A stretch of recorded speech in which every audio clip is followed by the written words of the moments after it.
Price lord. ದೇವರ ಅತಿ ಪರಿಶುದ್ಧ ನಾಮಕ್ಕೆ ಸ್ತೋತ್ರವಾಗಲಿ. ಮತ್ತೊಂದು ದಿನವನ್ನು ಕಾಣುವಂತೆ ದೇವರು ನಮಗೆ ಸಹಾಯ ಮಾಡಿದ್ದಕ್ಕಾಗಿ ಸ್ತೋತ್ರ. ಆತನು ಮಾಡಿದ ಎಲ್ಲ ಉಪಕಾರಗಳಿಗಾಗಿ, ಎಲ್ಲ ಆಶೀರ್ವಾದಗಳಿಗಾಗಿ ದೇವರಿಗೆ ಸ್ತೋತ್ರವನ್ನು, ಮಹಿಮೆಯನ್ನು ಸಲ್ಲಿಸ್ತೇನೆ. ಹಿಂದಿನ ವೇದ ಅಧ್ಯಯನಕ್ಕಾಗಿ ಒಂದು ವಾಕ್ಯವನ್ನು ಓದಿಕೊಳ್ಳೋಣ. ಕೀರ್ತನೆಗಳು 118 ಅದರ 5ನೇ ವಾಕ್ಯ. ಇಕ್ಕಟ್ಟಿನಲ್ಲಿ ಯಾಹುವಿಗೆ ಮೊರೆಯಿಟ್ಟನು, ಆತನು ಸದುತ್ತರವನ್ನು ದಯಪಾಲಿಸಿ ನನ್ನನ್ನು ವಿಶಾಲ ಸ್ಥಳದಲ್ಲಿ ಇಟ್ಟನು. ಕೀರ್ತನೆಗಾರನು ಈ 118ನೇ ಕೀರ್ತನೆಯಲ್ಲಿ ಮೆಸ್ಸಿಯನ ಒಂದು ಕೀರ್ತನೆಯಾಗಿ, ಪ್ರವಾದನೆಯಾಗಿ ಮಾತನಾಡುವಂತಹ ಮಾತುಗಳಾಗಿ ನಾವು ನೋಡ್ತೇವೆ. ಅವನು ಹೇಳ್ತಾ ಇರುವಂಥ ಒಂದು ಮಾತು, ಇಕ್ಕಟ್ಟಿನಲ್ಲಿ ನಾನು ಯಾಹುವಿಗೆ ಮೊರೆಯಿಟ್ಟನು. ಇಕ್ಕಟ್ಟುಗಳು ಬರುವಾಗ, ಕಷ್ಟಗಳು ಬರುವಾಗ ನಮಗಿರುವಂತಹ ಒಂದು ಆಶ್ರಯ ಅದು ದೇವರ ಸನ್ನಿಧಿ ಮಾತ್ರ. ದೇವರ ಸನ್ನಿಧಾನದಲ್ಲಿ ಮಾತ್ರ ನಮಗೆ ಆಶ್ರಯಿಸುವುದಕ್ಕೆ ಸಾಧ್ಯವಿದೆ. ಇಕ್ಕಟ್ಟುಗಳು ನಮ್ಮ ಜೀವಿತದಲ್ಲಿ ಅನೇಕ ಸಂದರ್ಭಗಳಲ್ಲಿ ಬರ್ತದೆ. ಇಕ್ಕಟ್ಟುಗಳು ಅಂತ ಹೇಳಿದ್ರೆ ನಮಗೆ ಯಾವ ಕಡೆಗೂ ತಿರುಗಕ್ಕಾಗದಂತಹ, ಯಾವ ಕಡೆಗೂ ಹೋಗಕ್ಕಾಗದಂತಹ ಒಂದು ಸಮಸ್ಯೆ ಅಥವಾ ಕಷ್ಟ. ಆದರೆ ದೇವರ ವಾಕ್ಯ ಹೇಳ್ತದೆ, ಆ ಸಮಯದಲ್ಲಿ ನಮಗೆ ಎಲ್ಲ ಕಡೆಗಳಿಂದ ಬಾಗಿಲು ಮುಚ್ಚಲ್ಪಟ್ಟರು ಒಂದು ವಿಷಯ ತಿಳ್ಕೊಳ್ಬೇಕು, ಮೇಲೆ ಇರುವಂತಹ ಬಾಗಿಲು ಮುಚ್ಚಲ್ಪಟ್ಟಿಲ್ಲ. ನಮ್ಮ ಮುಂದೆ, ಹಿಂದೆ, ಎಡ ಬಲಗಳಲ್ಲಿ ಅಥವಾ 4 ದಿಕ್ಕುಗಳಲ್ಲಿರುವಂತಹ ಬಾಗಿಲುಗಳು ಮುಚ್ಚಲ್ಪಟ್ಟಿವೆ ಸತ್ಯ. ಆದರೆ ಮೇಲೆ ಒಂದು ಬಾಗಿಲಿದೆ ಅನ್ನೋದನ್ನು ಮರೆಯಬಾರ್ದು. ಮೇಲೆ ಒಂದು ಬಾಗಿಲಿದೆ, ಅದು ಮುಚ್ಚಲ್ಪಟ್ಟಿಲ್ಲ. ಈ ಬೆಳಗ್ಗೆ ಇಕ್ಕಟ್ಟಿನಲ್ಲಿ, ವೇದನೆಯಲ್ಲಿ ಭಾರಪಟ್ಟು ಎಲ್ಲ ಬಾಗಿಲುಗಳು ಮುಚ್ಚಲ್ಪಟ್ಟು ಏನು ಮಾಡಬೇಕು ಅಂತ ಗೊತ್ತಿಲ್ಲದೆ ನಿರಾಶೆಯಲ್ಲಿ ಯಾರಾದರೂ ವಾಕ್ಯ ಕೇಳ್ತಾ ಇದ್ದರೆ, ನೀನು ದೇವರ ಸನ್ನಿಧಾನದಲ್ಲಿ ಪ್ರಾರ್ಥನೆ ಮಾಡು, ದೇವರ ಸನ್ನಿಧಾನದಲ್ಲಿ ಮೊರೆ ಇಡು.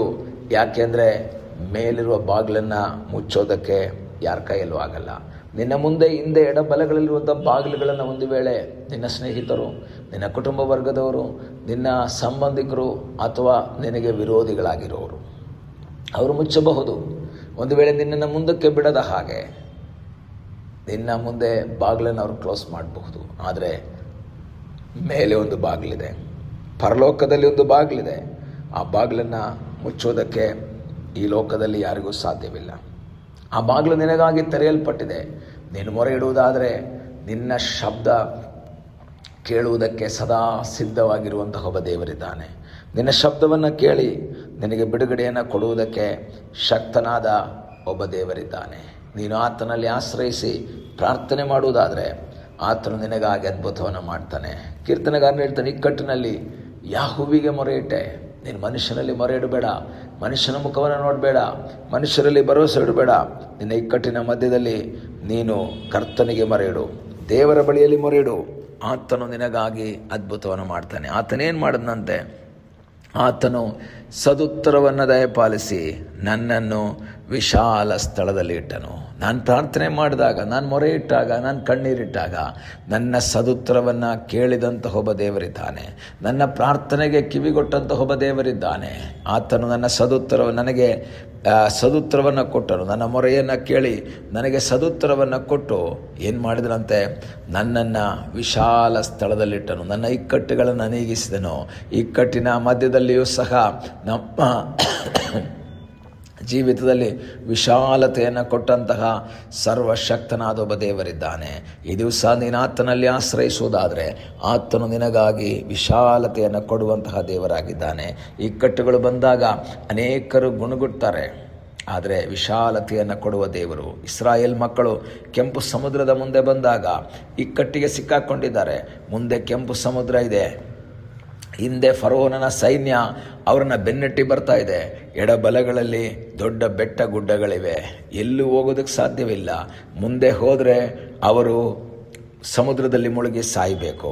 ಹಿಂದೆ ಹೋಗೋಕ್ಕಾಗಲ್ಲ, ಶತ್ರು ಬರ್ತಾ ಇದ್ದಾರೆ. ಎಡಬಲಗಳಿಗೆ ಓಡೋಕ್ಕಾಗಲ್ಲ, ಬೆಟ್ಟ ಗುಡ್ಡಗಳು ಹತ್ತೋದಕ್ಕಾಗಲ್ಲ, ಶತ್ರು ಬಂದು ಅಟ್ಯಾಕ್ ಮಾಡ್ತಾರೆ. ಇಕ್ಕಟ್ಟಿನ ಪರಿಸ್ಥಿತಿಯಲ್ಲಿ ಇರುವಂಥ ಸಮಯದಲ್ಲಿ ಜನರು ಗುಣಗುಟ್ಟಿದಾಗ ಮೋಶೆ ದೇವರ ಸನ್ನಿಧಾನದಲ್ಲಿ ಮೊರೆ ಇಡ್ತಾ ಇದ್ದಾನೆ. ದೇವರು ಮೋಶೆಗೆ ಹೇಳ್ತಾ ಇದ್ದಾರೆ, ಮೋಶೆ ನೀನು ಯಾಕೆ ಮೊರೆ ಇಡ್ತಾ ಇದೀಯಾ? ಮುಂದಕ್ಕೆ ಹೋಗುವುದಕ್ಕಾಗಿ ಜನರಿಗೆ ಅಪ್ಪಣೆ ಕೊಡು. ನಿಮ್ಮ ಮುಂದೆ ಮಾರ್ಗ ಕಾಣ್ತಾ ಇಲ್ಲ, ಆದರೆ ನಿಮ್ಮನ್ನು ಕರೆದುಕೊಂಡು ಇಲ್ಲಿಗೆ ಬರುವುದಕ್ಕಿಂತ ಮುಂಚೆ ನಿಮಗಾಗಿ ಒಂದು ಮಾರ್ಗವನ್ನು ನಾನು ಸಿದ್ಧ ಮಾಡಿಟ್ಟಿದ್ದೇನೆ. ಎಲ್ಲಿ? ಕೆಂಪು ಸಮುದ್ರದಲ್ಲಿಯೇ ಒಂದು ಮಾರ್ಗವನ್ನು ಸಿದ್ಧ ಮಾಡಿದ್ದೇನೆ.